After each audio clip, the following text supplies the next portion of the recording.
Bismillahirrahmanirrahim. Assalamualaikum warahmatullahi wabarakatuh. Kita lanjutkan pertemuan kita pada mata kuliah sistem kompensasi. Masuk ke pembahasan tunjangan dan imbalan non-finansial.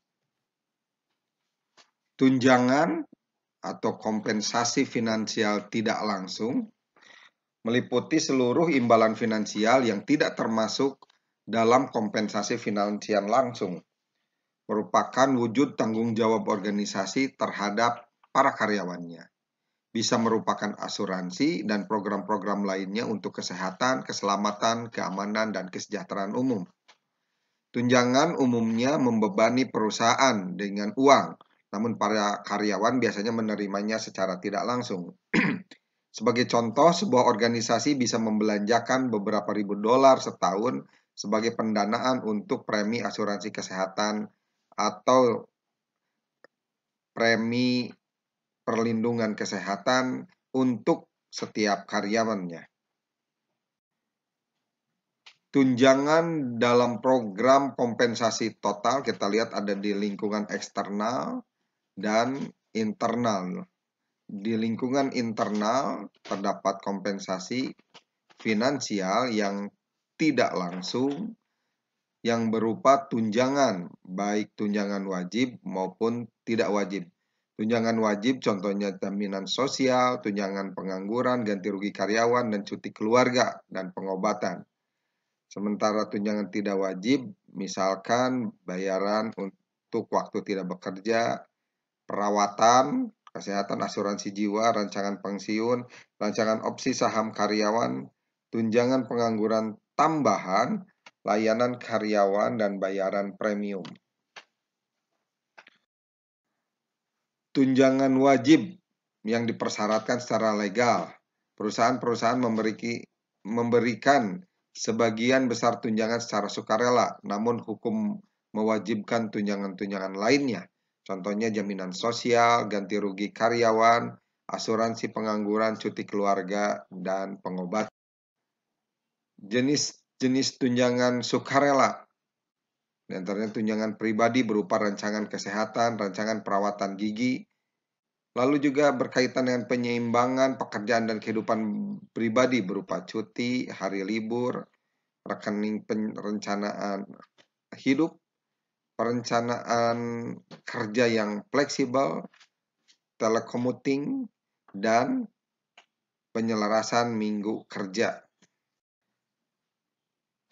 Dalam hal akumulasi modal, pembelian saham, dan pensiun, tunjangan bisa berupa rancangan penyertaan modal, rancangan pembelian saham, rancangan pensiun, serta untuk perlindungan penghasilan dan aset, dibuat rancangan santunan di saat sakit dan kecelakaan berupa income, rancangan ketidakmampuan jangka panjang, asuransi jiwa berkelompok, asuransi kecelakaan perjalanan, asuransi perawatan jangka panjang. Dalam hal pengembangan keterampilan, ini juga bisa berupa penggantian biaya pendidikan, cuti menjalani pendidikan.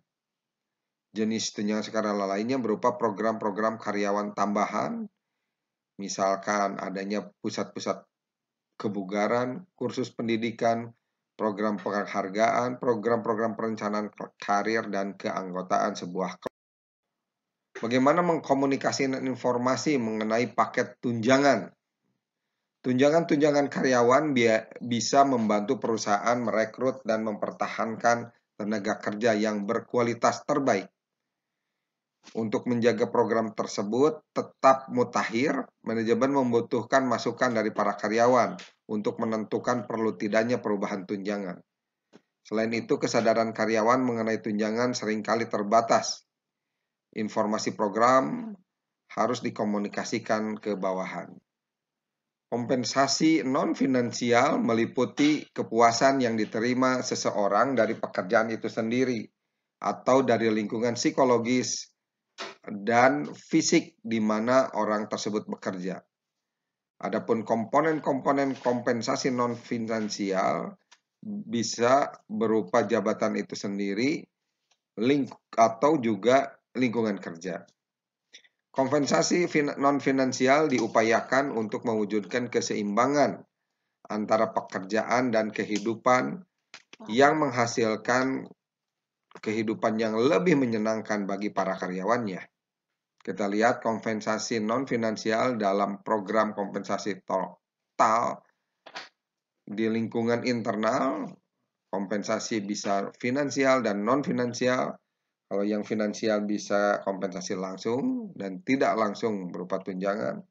Kalau yang non-finansial berupa pemberian jabatan dalam konteks variasi, keterampilan, identitas tugas, signifikasi tugas, otonomi, dan umpan balik. Kompensasi non-finansial lainnya dalam konteks lingkungan kerja berupa kebijakan yang baik, manajer yang berkemampuan, karyawan yang berkompeten, rekan kerja yang bersahabat, simbol status yang pantas, dan kondisi kerja. Kompensasi non-finansial lainnya berupa fleksibilitas tempat kerja, baik dalam hal flexi time untuk bekerja, minggu kerja yang dipadatkan, pembagian jabatan, telecommuting, kerja paruh waktu, lebih banyak kerja, lebih sedikit jam. Jabatan itu sendiri sebagai faktor kompensasi non-finansial. Kita ketahui salah satu teori karakteristik jabatan yang dikembangkan oleh Richard Heckmark dan Judge Oldman yang menyebutkan para karyawan mengalami kompensasi intrinsik jika dalam jabatan mereka secara signifikan terdapat 5 dimensi jabatan inti, yaitu variasi keterampilan, identitas tugas, signifikasi tugas, otonomi, dan kemampuan umpan balik. Jabatan itu sendiri juga sebagai faktor kompensasi non-finansial, di mana muncul pertanyaan-pertanyaan yang bisa memberikan banyak petunjuk mengenai jabatan itu sendiri. Apakah jabatan berarti dan menantang?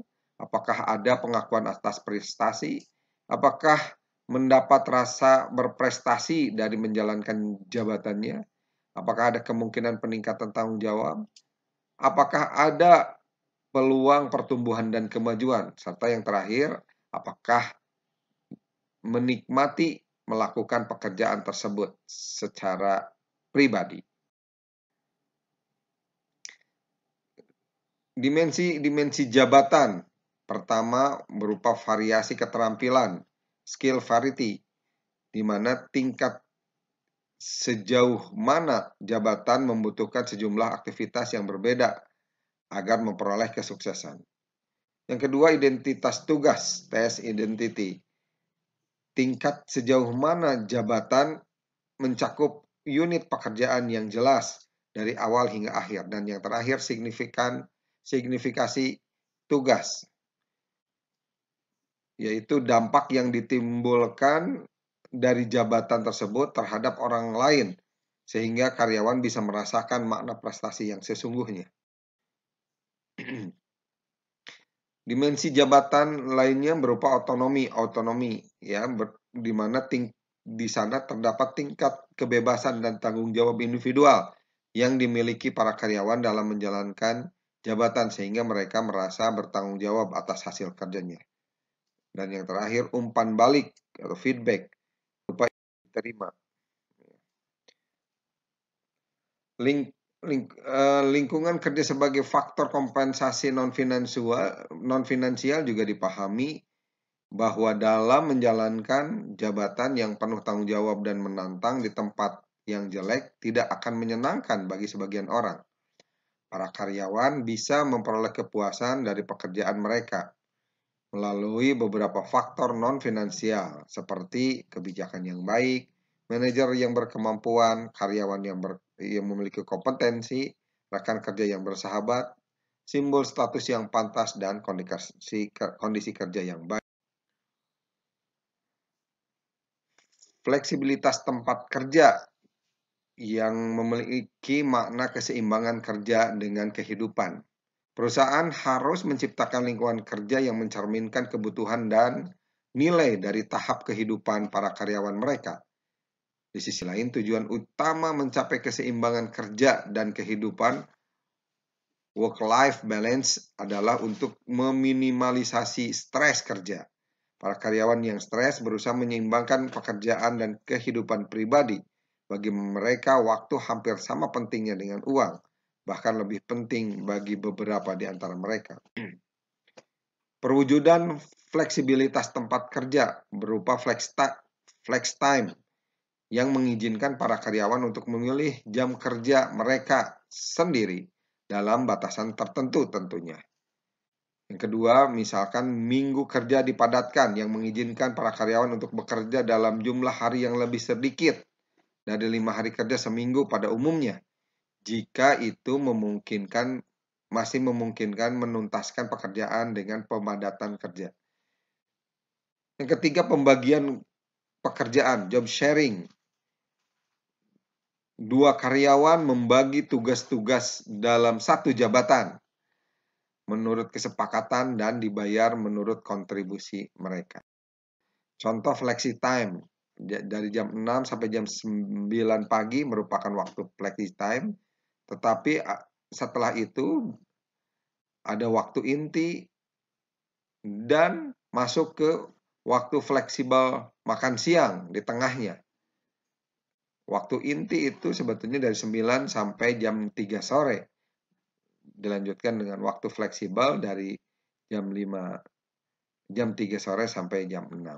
Ini bandwidth atau rentang luas bagaimana mengelola flex time untuk karyawan.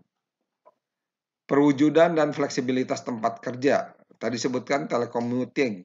Karyawan bisa tetap tinggal di rumah dan menjalankan pekerjaan dengan menggunakan komputer serta alat-alat elektronik lainnya yang menghubungkan mereka dengan kantor.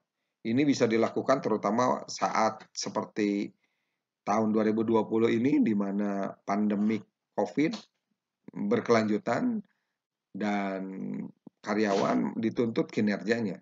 Jadi ada konsep telecommuting yang menjadi solusinya. Yang kedua, kerja paruh waktu. Yang ketiga, lebih banyak bekerja lebih sedikit jam, di mana terdapat variasi kerja paruh waktu, di mana para karyawan menerima bayaran purna waktu dan menghasilkan lebih banyak dalam jam yang lebih sedikit. Demikian pembahasan kali ini tentang tunjangan, mudah-mudahan bermanfaat. Assalamualaikum warahmatullahi wabarakatuh.